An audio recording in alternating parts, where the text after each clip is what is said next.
Hi guys, it's Raymond, and this is going to be a unedited raw video footage of my first ever vlog. So, in this vlog or short video, I just want to go over the books I'm currently reading and what I've picked up over lockdown. So here I am in my room, straight away. Yeah, just straight away. Just doing it raw. Nothing too fancy or prepared. I'm going to show you my little book corner of my room. If I know how to switch the camera thing. Jesus Christ. I guess I don't. I guess it shows I don't know how to use my camera. Oh fuck! I zoomed in. Oh, how do you? Okay, I might have to pause this video and re-record it and start recording again so I can change the camera. So yeah, I don't know how to change. I don't think you can change the camera whilst recording, but here's my little book corner. Um, got so if you know me, I do quite a lot of weightlifting. I've got my Korean hip grip T-shirt there, and my China one. Just have a few cards there from my previous job at a food store in Greenwich, and one that my mum, I think mum's sister, so that's my cousin, right? Yeah, mum's sister. My bad. My family tree is absolutely horrendous. But yeah, so yeah, I just had to put those books on the side. Um, those were ones I just picked up this weekend, and I've yet to start them. Actually, I'm 30 pages into this book, so reading some self development books and mostly political books. So yeah, books I'm reading at the moment. Tony Blair's Autobiography. That's a book that I read right before I sleep, because I've noticed my sleeping becomes a lot better and healthier if sleeping can be healthier. I just probably just made that up, so don't mind me. So yeah, but yeah, I've noticed my sleeps are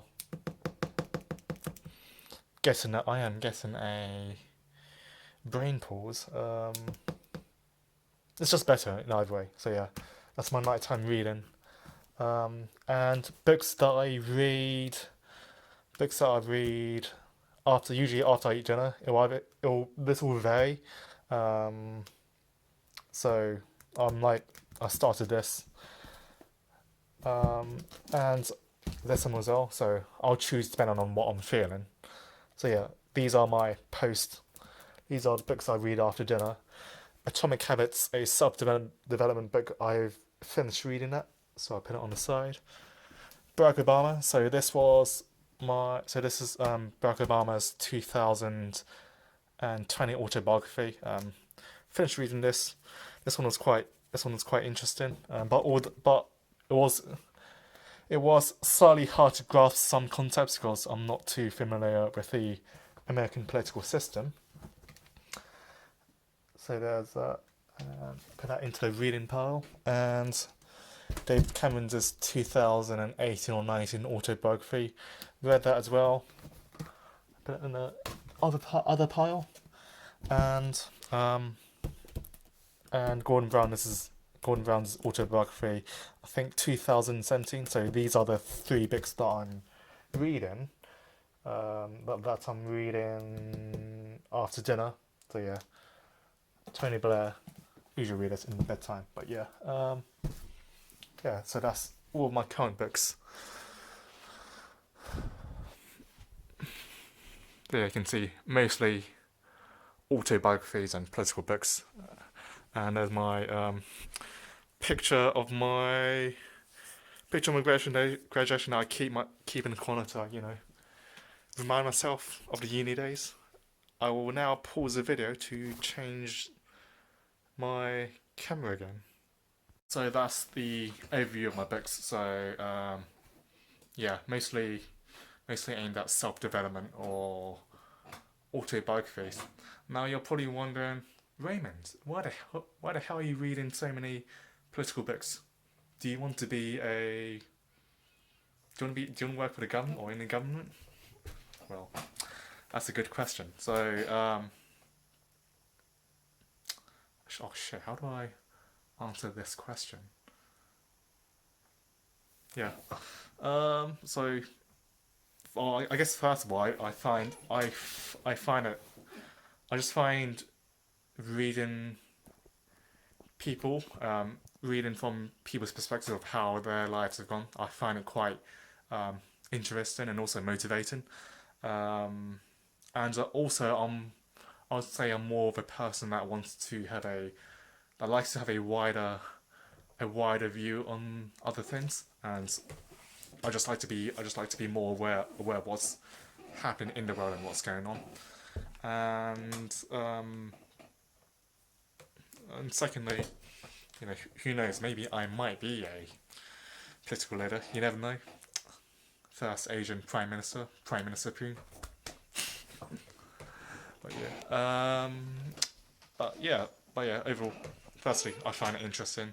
Um, I guess also motivating to read from a um, I don't want to say person of authority, but I guess someone who has oh, which word should I use? I guess someone that's influential. So yeah, interesting, motivational, and get a better view and understanding of what is going on in the world. So out of the two books that I've read, um, David Cameron, Barack Obama's Autobiography. Um, Even though I'm not a major Tory supporter, I'd probably say I am more left slash Labour. So I actually bought the book secondhand just so that the profits don't go into his pockets, which are already deep enough. Um, I think I probably found the David Cameron's autobiography a lot more enjoyable just because it does talk about things that I understand and also things I've experienced just from being a British citizen, obviously. And yeah, we might also be asking what have I learned from reading David Cameron's and Barack Obama's autobiography. Um, so I did do a bit of googling on Obama's book, and some people discussed that the message he wanted to convey was, um, I guess, to give. Well, I'm gonna give a wild guess. To give hope to people, or hope to people. But I think, but from reading Obama's autobiography, I think my personal perception of it is, I think, um, I think I'm gonna have to take a while to think about this, or I can try think of it on the spot. Um, I think he wanted to give inspiration to the younger people. So there's this motto that was that still I remember from my secondary slash sixth form school days, which is a Hurst Sidcup Grammar School. So I think it was Abient in Studia Mores. Apologies for my extremely bad Latin. So I think it said the leaders of today teach the leaders of tomorrow. That's what I think Obama was conveying. In comparison to David Cameron's autobiography, I think this was more of David Cameron. David Cameron just he does a lot of self reflection on what he's done during his 2 terms as a Conservative Prime Minister, and did he go into Brexit? I'm trying to remember.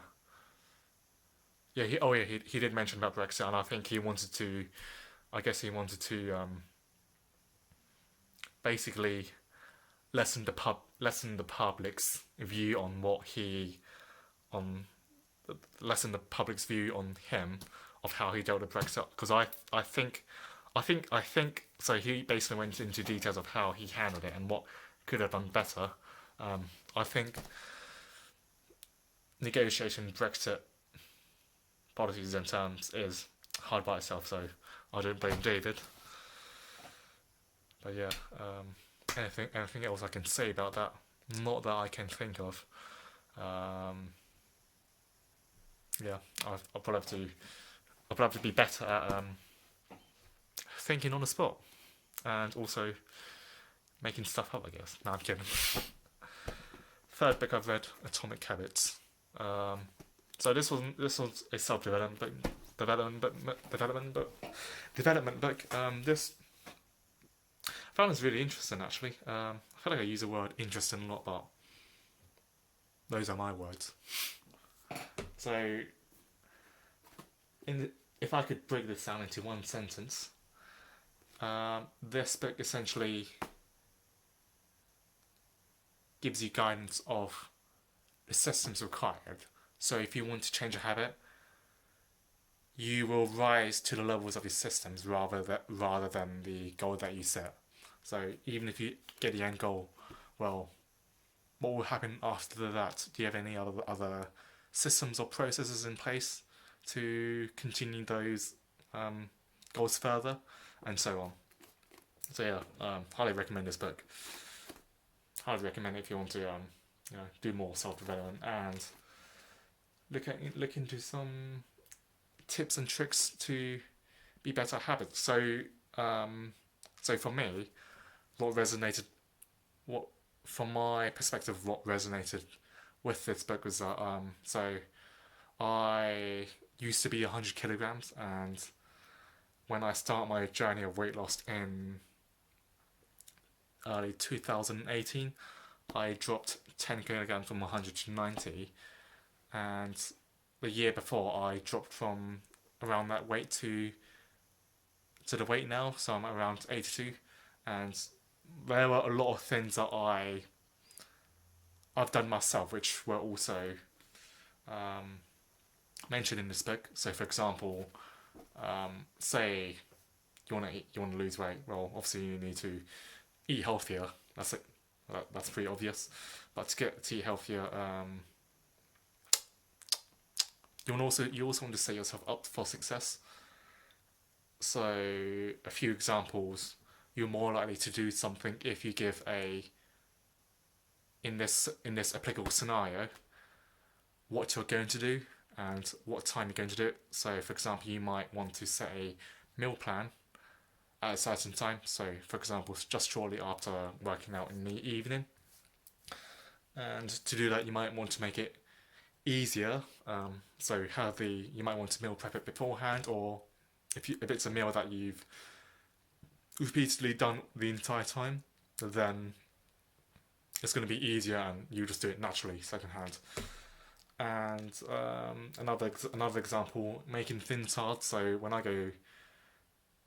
in my kitchen and pantry, I probably only have like one or two things that are like considered as junk food, chocolates, snacks. So I think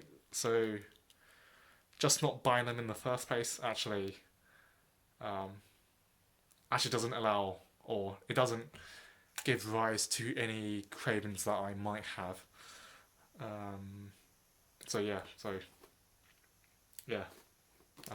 Those are a few examples I can think of. Highly recommended book.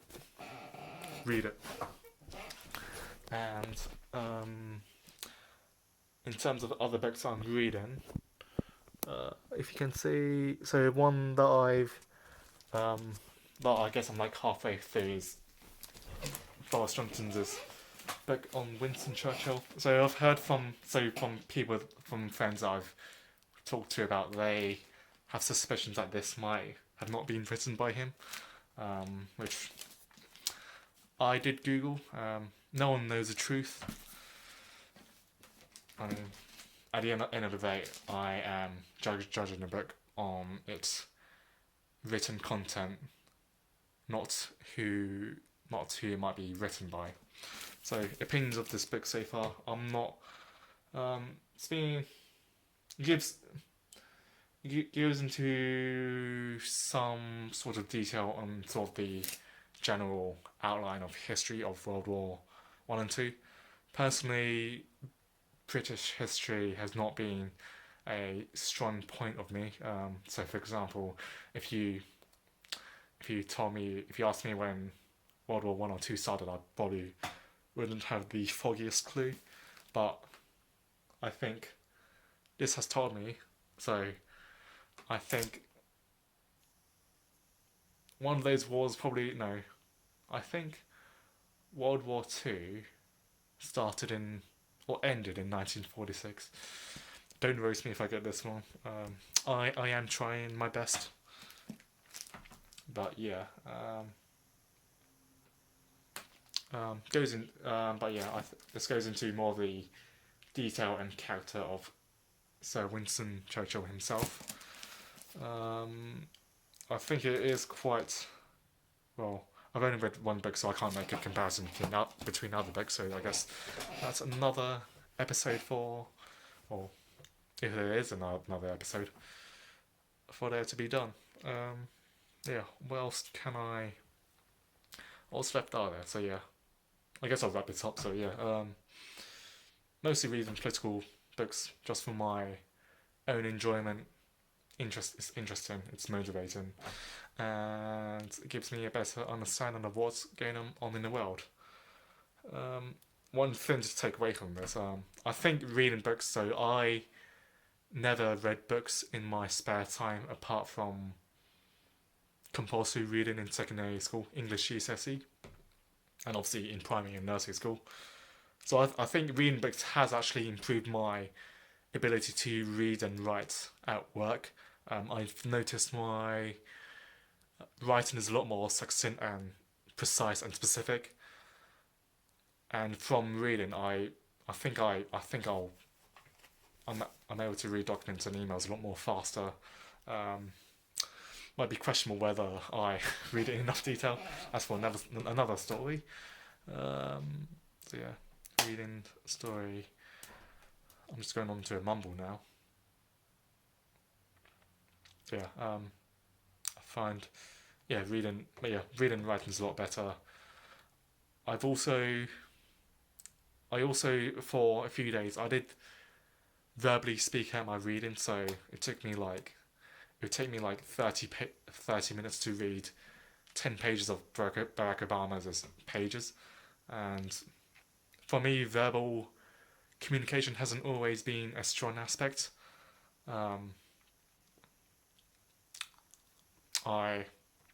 It feels as if so the longer I speak, I feel like the longer I speak, the more my pronunciation, and my pronunciation will probably be a bit more lazy, and I'll probably enunciate less.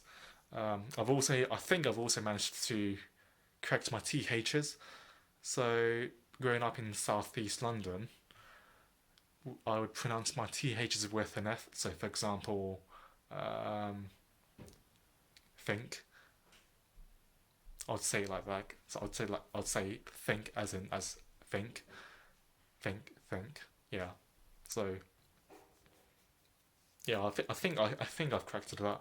Obviously, to perfect it and for it to be natural, that takes time and practice. But yeah, enjoy reading so far. It's a good lockdown hobby. I recommend you to read.